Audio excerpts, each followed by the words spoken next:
My name's Tyler. I'm project manager of our Green Futures as well as VP of programming here for Scythe Brandon. I'm going to give you guys a little history of our Green Futures project here, where it started and kind of what we're doing here today.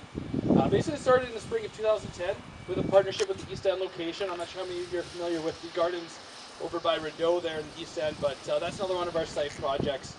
Basically, it consists of 45 raised garden beds in which we use 10 of them to teach students at King George School there basic gardening skills as well as ecological skills. Then with the success of that garden, City of Brandon Neighborhood Renewal Corp was like, hey guys, you want to go bigger? And we're like, of course we want to go bigger. So we went out and we got a grant from Neighborhoods Alive, and we built what you guys see here today, which is 85 garden beds.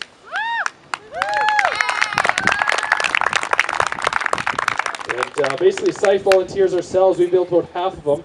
The other half went through the West Brand Training and Development Center. Basically,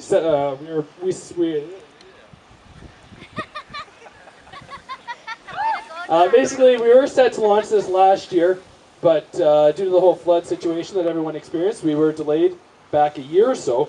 But even with that delay, all of our sponsors stayed strong with us with their donations and finances. Just take a few seconds here and just mention all of them, really. We have Zenith Paving, Canadian Tire, Can-Do Contracting, Mackenzie Seeds, Home Building Center, as well as City of Brandon Neighborhood Renewal, Neighbors Alive, and West Brand Training and Development Center. So without their support and finances, we wouldn't have been able to do anything we have. So how about we give a round of applause to those guys?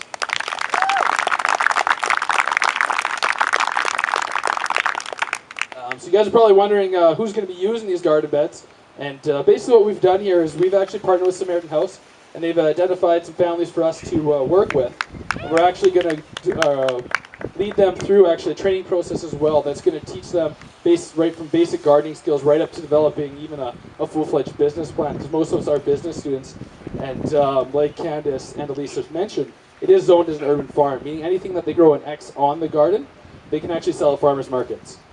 So be on the lookout for that throughout the summer and into the fall, as we're going to be advertising a lot of it, and we'd love to see all you guys out there and supporting these families and supporting us. And that's basically all you're going to hear from me. I'll pass it back over to Elisa here, and we got one more here. Okay, so we're going to do the official ribbon cutting right now. Tyler and Candace are going to hold the ribbon, and we have Marcia from the Samaritan House, actually, who's been a great help in getting this project going, and just with Scythe in general, with lots of our projects. You got the scissors? Okay.